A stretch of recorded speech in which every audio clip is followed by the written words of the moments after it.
إله إلا الله محمد رسول الله. Assalamualaikum warahmatullahi wabarakatuh. Innal hamdalillah nahmaduhu wa nastaghfiruh wa na'udzu billahi min sururi anfusina wa min sayyiati a'malina may yahdihillahu fala mudhillalah wa may yudlil fala hadiyalah. Asyhadu an la ilaha illallah wahdahu la syarikalah wa asyhadu anna Muhammadan abduhu wa rasuluh. Allahumma sholli wa sallim wa barik ala sayyidina Muhammad wa ala alihi wa sahbihi ajmain, amma ba'du. Saudara sekalian dirahmati Allah, bulan Ramadan, bulan diturunkannya Al-Quran. Sebagaimana di dalam Al-Quran Allah SWT menjelaskan, Sahru Ramadan allazi unzila fihil Quran hudalin nas wa bainati minal huda wal furqan. Bulan Ramadan adalah bulan diturunkannya Al-Quran sebagai petunjuk bagi manusia dan berisi penjelasan-penjelasan tentang petunjuk tersebut dan sebagai pembeda antara hak dan yang batil. Allah ciptakan manusia dan Allah berikan petunjuk bagaimana manusia menjalani kehidupan ini berupa Al-Quran. Dan ketika Allah mengutus Nabi Muhammad, maka Allah memberikan janji, memberikan harapan berupa kebaikan, berupa rahmat dengan diturunkannya Rasulullah SAW. Allah menciptakan manusia dan Allah juga memberikan aturan kepada manusia bagaimana menjalani kehidupan ini.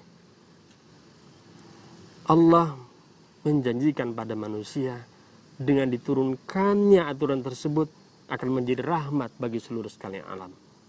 Wa ma arsalnaka illa rahmatan lil alamin. Tidak aku utus engkau Muhammad melainkan menjadi rahmat bagi seluruh sekalian alam. Saudara sekalian dirahmati Allah, aturan Allah ketika diterapkan dalam kehidupan kita, diterapkan pada peradaban umat manusia, maka dijanjikan maqasid syariah, kebaikan-kebaikannya akan didapatkan. Aturan-aturan dari Allah akan menjaga agama kita, akan menjaga jiwa kita, akan menjaga akal kita, akan menjaga keturunan kita, dan akan menjaga harta kita. Dan inilah yang dijanjikan ketika Allah menciptakan dan ketika Allah memberikan yang namanya aturan, maka manusia akan merasakan kehidupannya lebih baik.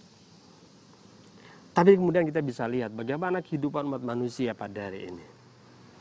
Kalau kita cek, maka kita bisa menemukan umat manusia pada hari ini jumlahnya sekitar 7,7 miliar. Dan dari 7,7 miliar tersebut hanya 1/4 yang mengikuti aturan Allah. Yang 1/4 muslim ini pun hanya sebagian yang taat kepada Allah. Maka secara kasar kita bisa melihat sebagian besar umat manusia tidak memperhatikan penciptanya, tidak memperhatikan aturan dari penciptanya di dalam menjalani kehidupan ini. Begitupun ketika umat manusia menata peradaban, membangun kehidupan, maka manusia tidak memperhatikan aturan dari Allah. Manusia hanya mengandalkan pikirannya, manusia hanya mengandalkan pengetahuan yang lahir dari pikirannya. Maka kemudian kita bisa saksikan pada hari ini manusia membangun kehidupan, membangun peradaban berdasarkan asas kapitalisme dan sekularisme. Manusia memisahkan agama dari kehidupan. Dan apa akibatnya? Maka di tengah-tengah kemajuan modern, capaian teknologi yang luar biasa, maka kemudian manusia menghadapi dua jenis kegagalan. Kegagalan pertama adalah kegagalan manusia menata kehidupan pribadi. Betapa banyak manusia pada hari ini yang tidak memiliki makna hidup yang baik. Mereka tidak memiliki kejelasan makna dalam hidup. Meaningless life, hidup tanpa makna. Bagi mereka kehidupan itu hanyalah untuk mengejar yang namanya kesuksesan, mengejar yang namanya materi. Lalu apakah dengan capaian materi, dengan capaian kesuksesan itu akan membuat kehidupan mereka menjadi lebih baik? Kenyataan kita menunjukkan bahwa kesuksesan manusia di dalam materi itu tidak otomatis membawa kepada hayatan thayyibah, tidak otomatis membawa pada kehidupan yang baik. Dan ini pernah diteliti oleh seorang psikolog dari Amerika, Dr. Pearsall. Dia meneliti selama bertahun-tahun orang-orang sukses di muka bumi ini. Dan apa yang dia simpulkan? Yang dia simpulkan adalah orang sukses hidupnya menderita. Ya sekalian dirahmati Allah, inilah kegagalan pertama umat manusia pada hari ini. Kegagalan manusia yang kedua adalah kegagalan manusia secara kolektif di dalam menata peradaban. Peradaban manusia pada hari ini adalah peradaban yang dibangun dari asas sekularisme, asas materialisme. Manusia mengejar yang namanya capaian-capaian materi, mengejar yang namanya pertumbuhan. Satu sisi memang manusia berhasil menciptakan sains dan teknologi yang luar biasa. Satu sisi memang manusia berhasil membangun kehidupan materialisme yang luar biasa. Gedung-gedung bertingkat, teknologi yang luar biasa, itu bisa kita saksikan pada hari ini. Tapi kemudian apa yang terjadi? Ternyata manusia dekat dengan berbagai macam problem. Dari krisis ekonomi, ketimpangan ekonomi, krisis finansial, kemiskinan, krisis sosial, krisis politik, politik yang berpihak hanya kepada pemilik modal, krisis lingkungan, dan banyak lagi masalah-masalah yang lain yang dihadapi oleh umat manusia. Dan pada hari ini kita bisa saksikan betapa peradaban yang dibangun dari pikiran manusia ansih ini menunjukkan peradaban yang rapuh. Sebagaimana pada hari ini kita saksikan umat manusia di muka bumi telah menghadapi pandemi corona.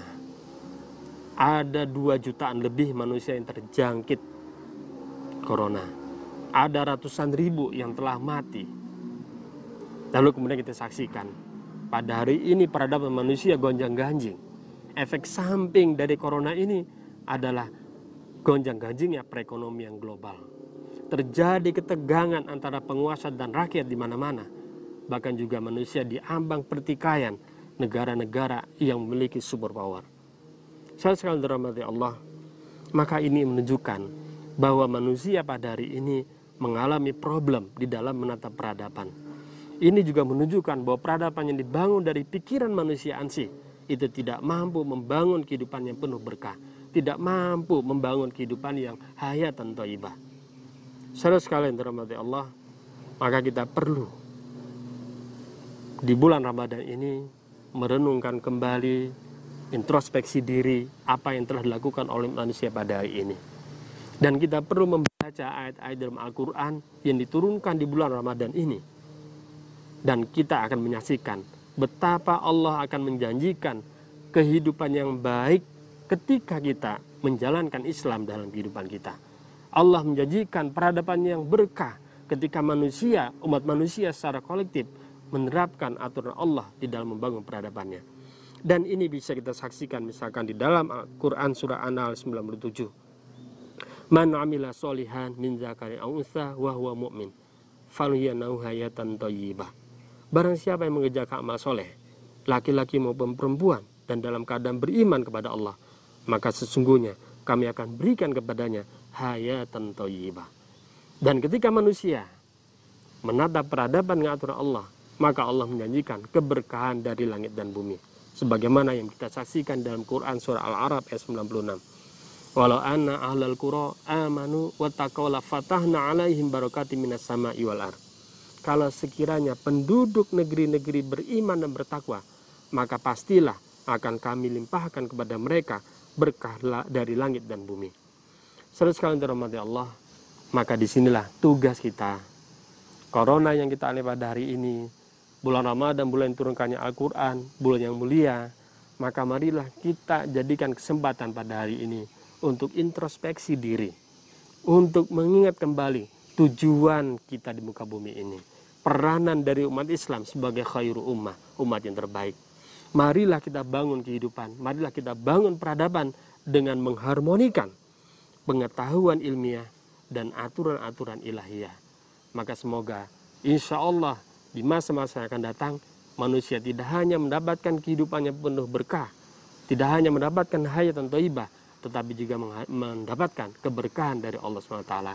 Assalamualaikum warahmatullahi wabarakatuh. La ilaha illallah Muhammadun Rasulullah.